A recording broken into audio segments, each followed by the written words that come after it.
आज जो केस मैं आप लोगों के लिए लेकर आई हूँ ये सिर्फ 1 साल पुराना ही केस है और ये एग्जैक्टली बुराड़ी केस जैसा है। बस फर्क इतना है कि बुराड़ी केस में 11 लोग थे और इस केस में सिर्फ 4 लोग हैं। ये केस आंध्र प्रदेश का है और इस केस के अंदर जो डिटेल्स है वो काफी ज्यादा ग्राफिक है, तो अगर आप सेंसिटिव हो तो आप इस वीडियो को क्विट कर सकते हैं। हेलो, मेरा नाम है Mausam and welcome back to my YouTube channel जिसका नाम है स्टोरीज विद सीजन। अगर आपको क्राइम रिलेटेड, हॉरर या फिर मिस्टीरियस स्टोरी सुनने का शौक है तो आप बिल्कुल सही चैनल पे आए हैं। और आज की स्टोरी शुरू करने से पहले मैं आपसे रिक्वेस्ट करना चाहूंगी कि आप मेरे इस चैनल को सब्सक्राइब करें, इस वीडियो को एंड तक देखने के बाद लाइक करें, शेयर करें और कमेंट करना तो बिल्कुल भी ना भूलें। तो चलिए चलते हैं हमारी आज की कहानी की तरफ।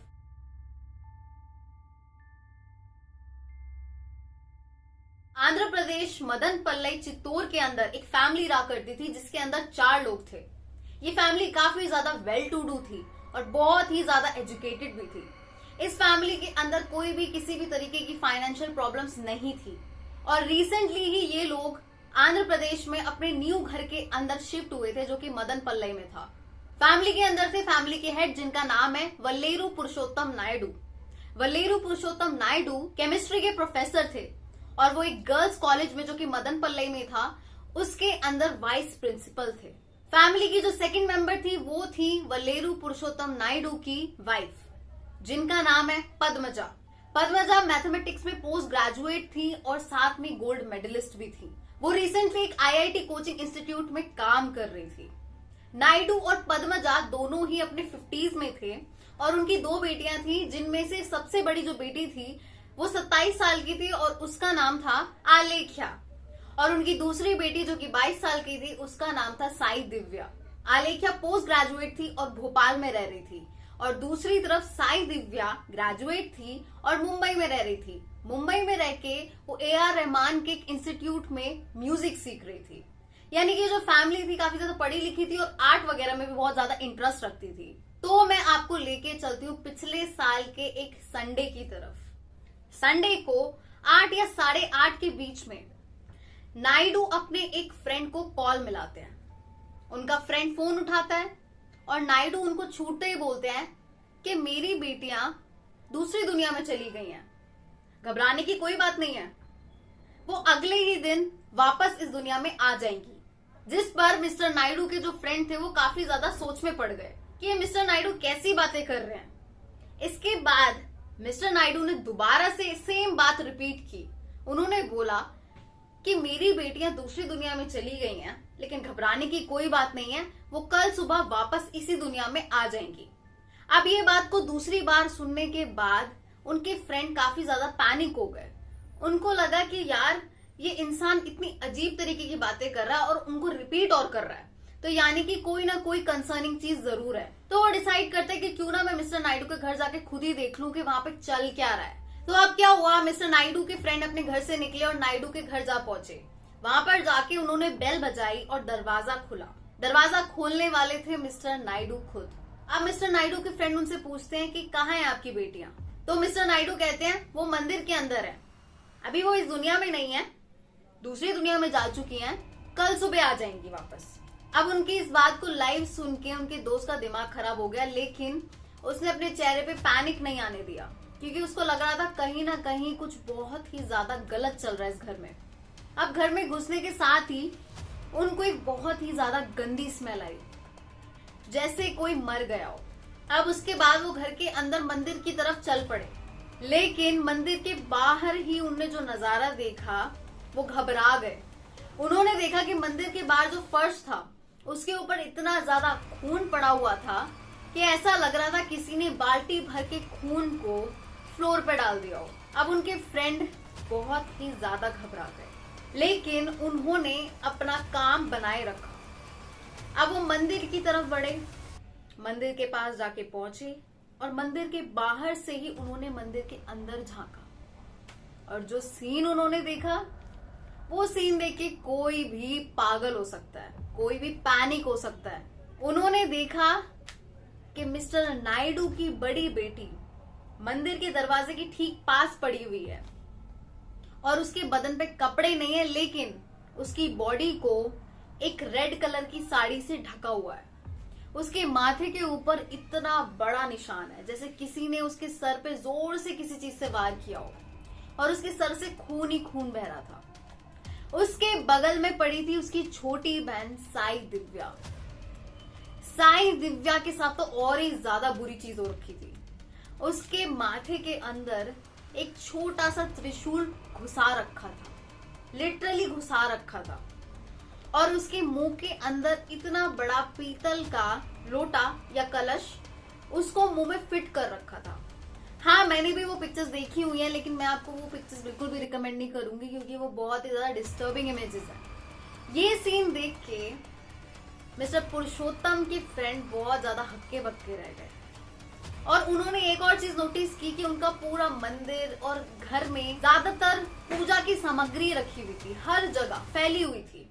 ऐसा लग रहा था जैसे अभी ये लोग पूजा करके हटे हैं। इसके बाद मिस्टर नायडू के फ्रेंड ने एक बहाना बनाया और वो घर से बाहर चले गए। घर से बाहर जाने के बाद वो तुरंत पुलिस स्टेशन जाकर पहुंचे। पुलिस स्टेशन पहुंचने के बाद उन्होंने पुलिस को ये सारी चीजें बता दी। उनकी बातें सुनने के बाद पुलिस यकीन ही नहीं कर पा रही थी, लेकिन पुलिस ने सोचा कि ये विटनेस खुद आके बता रहा है कि मैंने अभी ऐसी चीज देखी है, तो इसको इग्नोर करना भी ठीक नहीं है। और उसकी सारी बातें सुन के पुलिस एक्शन में आ गई और तुरंत ही जा पहुंची मिस्टर नायडू के घर के पास। उनके घर पहुंच के पुलिस ने बेल बजाई, दरवाजा खोलते हैं अगेन मिस्टर नायडू। अब आप एक बात बताओ, अगर किसी ने मर्डर किया होगा और वो देखेगा कि उसके दरवाजे पे पुलिस खड़ी है तो उसका रिएक्शन क्या होगा? वो इंसान चुटकी बजा के भागने की कोशिश करेगा, वो चाहेगा कि मैं बच जाऊं बस किसी भी तरीके से। लेकिन इन लोगों का रिएक्शन एकदम उल्टा था। ये लोग एकदम काम थे, जैसे कुछ हुआ ही नहीं है। मिस्टर नायडू ने पुलिस को कहा कि देखिए, इस वक्त हम काफी बिजी हैं, तो प्लीज आप कल सुबह आइएगा। इतने आराम से उन्होंने ये बात पुलिस को बोली और पुलिस काफी ज्यादा कंफ्यूज हो गई कि ये क्या चल रहा है। इतने में पुलिस मिस्टर नायडू के घर में घुस गई देखने के लिए कि यहाँ एग्जैक्टली चल क्या रहा है। और घर में घुसने के साथ ही उनको बहुत ही गंदी स्मेल आना शुरू हो गई। इतने में ही पद्मजा की एंट्री होती है और पद्मजा एकदम से पुलिस के ऊपर लैश आउट हो जाती है, यानी कि पुलिस के ऊपर गुस्से से चीख पड़ती है और कहती है, आप लोगों को शर्म नहीं आती? यहाँ पे पूजा पाठ चल रही है और आप जूते चप्पल पहन के घर में आ गए हो। तो ये बात सुन के पुलिस ना कंफ्यूज हो जाती है। वो कहती है क्या ड्रामा चल रहा है यहाँ पे। तो पुलिस इतने में मंदिर की तरफ जाती है और देखती है कितना सारा खून पड़ा हुआ है जमीन पे, और पुलिस को तुरंत ही समझ आ जाता है यहाँ पे किसी का मर्डर हुआ है। इतने में पुलिस मंदिर की तरफ जाती है और सेम सीन देख के पुलिस के होश उड़ जाते हैं। पुलिस ने ये चीज बिल्कुल भी एक्सपेक्ट नहीं की होती। पुलिस को लग रहा होता है कि वो जो आदमी आया है हमारे पास शायद यही झूठ बोल रहा है, लेकिन वो सच्चा निकलता है। और ये जो चीज होती है, जो रियलिटी में पुलिस देख रही होती है, ये इनका वर्स्ट नाइटमेयर होता है। अब क्या होता है, पुलिस उनसे गुस्से में पूछती है कि ये सब क्या चल रहा है इस घर में।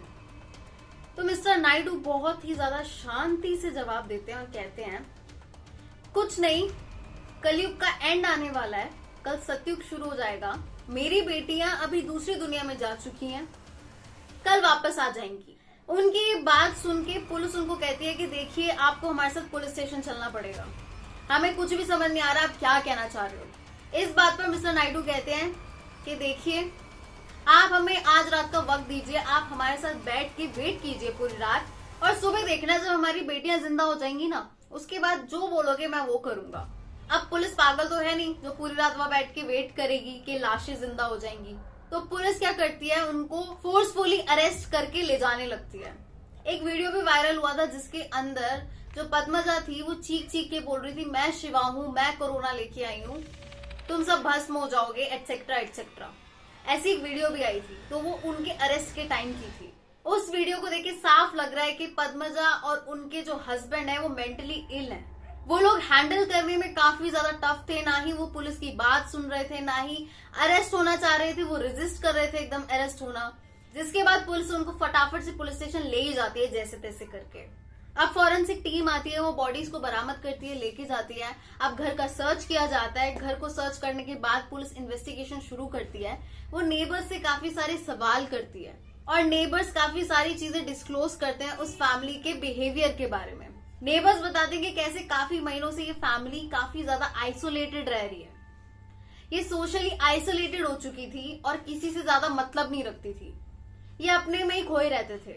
और नेबर्स बताते हैं कि जब से भोपाल और मुंबई से इनकी बेटियां वापस आईं, उसके बाद से ये लोग और ही ज्यादा आइसोलेटेड हो गए। इतना ही नहीं, ये लोग धीरे धीरे करके ड्रॉन हो गए सुपरस्टिशंस की तरफ, डिल्यूजन्स की तरफ। इन लोगों ने किसी स्वामी बाबा की बातें सुनना स्टार्ट कर दिया जो इनको इंस्ट्रक्ट करता था, जिसके बाद ये लोग इन सब चीजों को ज्यादा ही सीरियसली लेने लग गए। कई बार नेबर्स ने दोनों लड़कियों को घर के बाहर काफी सारे रिचुअल्स करते हुए देखा था, तो उनको ये सब चीजें ऑड लगती थी। और इतना ही नहीं, जो छोटी बेटी थी साई दिव्या, वो अपने इंस्टाग्राम पे बहुत ही ज्यादा अजीब अजीब पोस्ट करती थी, बहुत ही वियर्ड पोस्ट। उन पोस्ट को देख के ही लगता था कि ये लड़की शायद डिल्यूजन में है। जिस दिन ये इंसिडेंट हुआ उससे 3 दिन पहले से ही इन लोगों ने अपने घर के हाउसमेट्स वगैरह सबको मना कर दिया था कि घर के अंदर बिल्कुल नहीं आना है, और घर के बाहर भी कोई नहीं जा रहा था। इनके घर में 3 दिन पूजा चली थी, और ये पूजा थी कलयुग के एंड और सतयुग के शुरू होने के लिए। ये इसीलिए ये लोग इतनी ज्यादा इंटेंस तरीके से ये पूजा कर रहे थे। ये लोग एकदम लीन हो चुके थे इस चीज में, और ये कोई हेल्दी चीज नहीं है। ये डिल्यूजन में थे, ये पूरी फैमिली डिल्यूजन में थी, यानी कि ये फैमिली कुछ ऐसी बातों को सच मानने लगी थी जो कि सच नहीं थी। अब मैं लेके चलती हूँ आपको उस दिन की तरफ जिस दिन ये इंसिडेंट हुआ। संडे को पूजा खत्म होने के बाद शाम को जो छोटी बेटी है साई दिव्या, वो अपनी बड़ी बहन को कहती है कि कल सतयुग आने वाला है और आज कलयुग है, कलयुग का एंड आने वाला है, तो उससे पहले मुझे मरना पड़ेगा, इसीलिए तुम मेरी हेल्प कर दो प्लीज। उसकी ये बात सुन के उसकी बड़ी बहन क्या करती है, वो एक त्रिशूल लेती है इतना बड़ा, और सीधा बिना कुछ सोचे समझे अपनी छोटी बहन के माथे में वो त्रिशूल घोप देती है, और with in seconds Sai Divya की डेथ हो जाती है। नेक्स्ट जो बड़ी बेटी होती है वो अपनी मम्मी से कहती है कि जो चीज मैंने अपनी बहन के साथ की और उसका रिबॉर्न कल हो जाएगा, सेम चीज प्लीज आप मेरे साथ करो ताकि मैं भी कल रिबॉर्न हो सकूं और अच्छी लाइफ जी सकूं। उसकी इस रिक्वेस्ट पे उसकी मदर क्या करती है, वो इतना बड़ा डंबल लेके आलेख्या के सर पे इतनी जोर से मारती है, और उसकी मम्मी भी एक बार नहीं सोचती, इतनी जोर से मारती है कि कुछ ही मिनट्स के अंदर आलेख्या का सारा खून बह जाता है और वो मर जाती है तड़प तड़प के। जिसके बाद छोटी बेटी के मुंह में पेरेंट्स इतना बड़ा कलश फिट कर देते हैं और घंटों उनकी बॉडीज के पास बैठकर मंत्र जपते रहते हैं, और वो मंत्र भी कोई रियल मंत्र नहीं होते, कुछ भी बोल रहे होते हैं। जिसके बाद काफी घंटे बीत जाते हैं और वो लोग प्लान करते हैं कि अब हम एक दूसरे को मारेंगे। यानी कि उनका एग्जैक्ट प्लान ये था कि वो सारे मर जाएंगे एक दूसरे को मार के और सुसाइड करके, और अगले दिन पैदा होंगे, क्योंकि अगले दिन सतयुग आने वाला है और उनकी लाइफ उसके बाद बेटर हो जाएगी। उनकी ये सोच थी और वो ये करने भी वाले थे। लेकिन फॉर्चुनेटली मिस्टर नायडू अपने फ्रेंड को फोन मिला देते हैं और उनके फ्रेंड घर पहुंच जाते हैं और फाइनली पुलिस को बुला लिया जाता है, नहीं तो वो दोनों भी मर जाते, वो दोनों भी अपनी जान दे देते।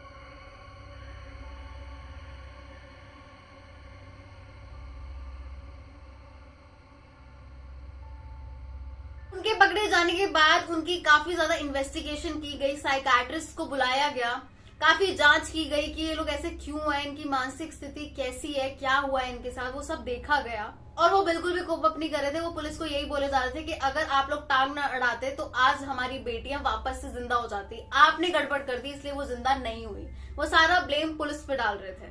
ट्रायल चल रहा है इस केस का।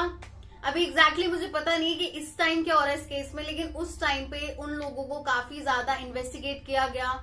उनकी मेंटल हेल्थ बिल्कुल भी ठीक नहीं थी, क्योंकि ये अजीब सा ही केस है।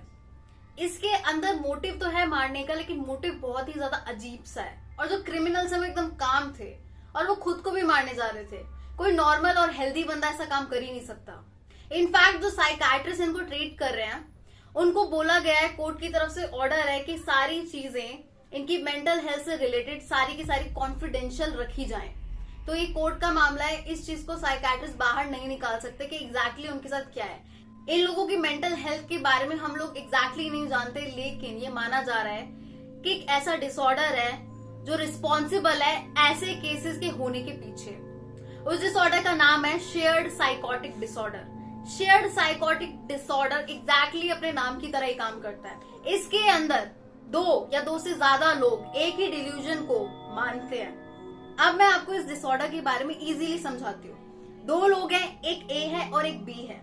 जो ए है उसे कोई डिसऑर्डर है, सपोज करो स्किज़ोफ्रेनिया है, जिसके अंदर वो डिल्यूजनल रहता है। डिल्यूजनल का मतलब होता है कुछ झूठी बातों को सच मान लेना। ए जो है उसको स्किज़ोफ्रेनिया है, उसको हेलुसिनेशंस होते हैं और वो डिल्यूजनल है। और जो बी है वो एकदम हेल्दी है दिमाग से, उसको ऐसा कुछ भी नहीं है। अब ये दोनों हस्बैंड वाइफ है, साथ रहते हैं। अब साथ रहते रहते क्या होगा, जो ए है वो अपनी बातों को बी की तरफ ट्रांसफर करना चालू कर देगा। सपोज करो कि ए मानता है कि एलियंस रात को आकर हमारे ऊपर ऑपरेशन परफॉर्म करते हैं, वो बी को ये बात बताएगा। तो बी पहली बार में तो सोचेगा कि ये पागल है, क्या बातें कर रहा है, लेकिन घर में शांति रहे इसीलिए बी उसकी बातों को मान लेगा। अब धीरे धीरे धीरे धीरे करके उसकी बातों को मानते मानते मानते मानते बी भी ए की बातों को सच मानने लग जाएगा। यानी कि वो उसकी बातों पे कम डाउट करेगा, टाइम के साथ साथ वो उन सब बातों को ग्रैस्प कर लेगा और ये जो बीमारी है वो इसकी तरफ ट्रांसफर हो जाएगी। ए की बीमारी बी को भी लग जाएगी। ये बीमारी इतनी खतरनाक है। और ये जो डिसऑर्डर है ये उन लोगों में ज्यादा होता है जो क्लोज रिलेशनशिप में होते हैं, जैसे कि हस्बैंड वाइफ, ब्रदर सिस्टर या पूरी फैमिली। जैसे कि बुराड़ी केस में था। बुराड़ी केस के अंदर ये पूरी फैमिली एक बंदे की बातें मान रही थी। आपने वो केस देखा होगा तो आपको पता होगा उस केस के अंदर हुआ क्या था एग्जैक्टली। एक बंदे के डिल्यूजन को पूरी फैमिली मान रही थी। एग्जैक्टली इस केस में भी इनमें से कोई डिल्यूजनल था, या तो मदर या तो फादर, जिसकी बातों को पूरी फैमिली मान रही थी। और क्योंकि लॉकडाउन लग गया था तो लॉकडाउन के अंदर ये लोग कंप्लीटली आइसोलेटेड हो गए थे। और ये जो बीमारी है ये आइसोलेशन में तो और अच्छे से काम करती है। जब आप बाहर नहीं निकलते, आप दुनिया को नहीं देखते, उस टाइम पे आप रियलिटी और डिल्यूजन में फर्क नहीं कर पाते। इस डिसऑर्डर के अंदर तो सेम चीज हो रही थी उनके साथ, क्योंकि वो बाहर नहीं निकल रहे थे तो रियलिटी क्या है, डिल्यूजन क्या है, वो बिल्कुल भी डिफरेंशिएट ही नहीं कर पा रहे थे और वो अपने डिल्यूजन को ही सच मान रहे थे। इस चीज का ट्रीटमेंट भी है और ट्रीटमेंट ऐसी होता है कि जो बंदा डिल्यूजनल है, जिसने ये सब चीजें फैलाई है, वो बंदे को सेपरेट किया जाता है। फिर फैमिली से उसको अलग ट्रीट किया जाता है, फैमिली मेंबर्स को अलग ट्रीट किया जाता है। और सबसे ज्यादा सैड चीज ये है कि ये जो बीमारी है शेयर्ड साइकोटिक डिसऑर्डर, इस बीमारी के जो पीड़ित है, जो प्राइमरी और जो सेकेंडरी बंदे हैं, यानी कि जिसको ये बीमारी थी, प्राइमरी इंसान जिसको ये डिल्यूजन की बीमारी थी, और दूसरा सेकेंडरी इंसान जिसके ऊपर ये ट्रांसफर हुई, इन दोनों को ही नहीं पता होता कि उनको ये बीमारी है। उनको लग रहा होता है कि हमारे ये जो सारे झूठ है ये सच है, वो बेचारे डिफरेंशिएट ही नहीं कर पा रहे होते। और जो ए होता है वो तो बिल्कुल ही अनजान होता है, उसको लगता है कि मैं तो सच ही बता रहा हूँ, इसको मैं कुछ कर ही नहीं रहा ऐसा हम। तो इसी चक्कर में गड़बड़ हो जाती है, बहुत बड़ी गड़बड़। ये बीमारी सिर्फ दो लोगों तक नहीं सीमित है, ना ही सिर्फ फैमिलीज तक सीमित है, ये बीमारी कल्ट में भी आती है। आपने कल्ट्स के बारे में जरूर सुना होगा कि कल्ट का एक लीडर है, वो अपने कल्ट को, अपने ग्रुप को इस तरीके से चलाता है, वो किसी चीज में मानता है जैसे कि एलियंस आने वाले हैं तो हमें मरने की जरूरत है। ऐसे भी बहुत केसेस होते हैं और वो केसेस बाहर भी होते हैं, फॉरेन कंट्रीज में भी बहुत केसेस होते हैं ऐसे सुपरस्टिशंस के और डिल्यूजन के। तो ऐसे जो केसेस हैं, इन केसेस में आप ये नहीं बोल सकते कि यार ये तो पढ़ा लिखा बंदा था, ये कैसे सुपरस्टिशन में मानने लग गया। एक्चुअल में क्या होता है, पढ़ाई और मेंटल हेल्थ का कोई कनेक्शन नहीं है। अगर कोई दिमागी रूप से बीमार है तो उसको हेल्प की जरूरत है, उसे एक डॉक्टर के पास जाने की जरूरत है। वो कितना पढ़ा लिखा है कितना नहीं, उससे कोई मतलब नहीं होता। क्योंकि काफी सारे पढ़े लिखे लोग हैं जो कितने सक्सेसफुल है, वो ये सब चीजें नहीं करते। वो इसीलिए नहीं करते क्योंकि उनको ऐसे मेंटल डिसऑर्डर्स नहीं है। और सबसे बड़ी चीज ये है कि इंसान को पता भी होता है ना कि यार हमें डिल्यूजन हो रहा है या हमें कोई प्रॉब्लम हो रही है, हमें कुछ गलत चीजें दिख रही हैं, तो हमारी कंट्री में लोग बिल्कुल भी हेल्प लेने नहीं जाते क्योंकि उनको लगता है कि शायद लोग हमें जज करेंगे।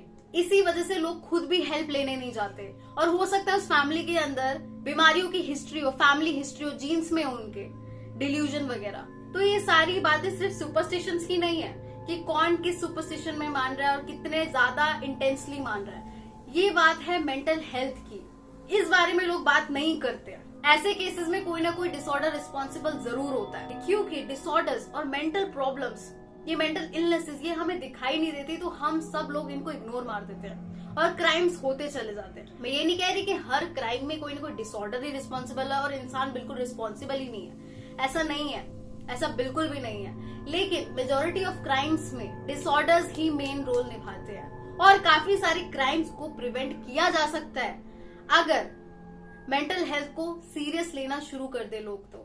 So that's it for today. Hopefully आपको आज की ये स्टोरी पसंद आई होगी। आपकी क्या राय है आज की कहानी के पीछे, आप जरूर कमेंट करके बताना। और अगर आपको मेरा ये स्टोरी सुनाने का तरीका पसंद आ रहा है तो प्लीज मेरे इस चैनल को सब्सक्राइब कीजिए इस वीडियो को लाइक करें, शेयर करें और कमेंट करना तो बिल्कुल भी ना भूलें। तो चलिए मिलते हैं हमारी नेक्स्ट वीडियो में। Till then thank you so much and bye bye.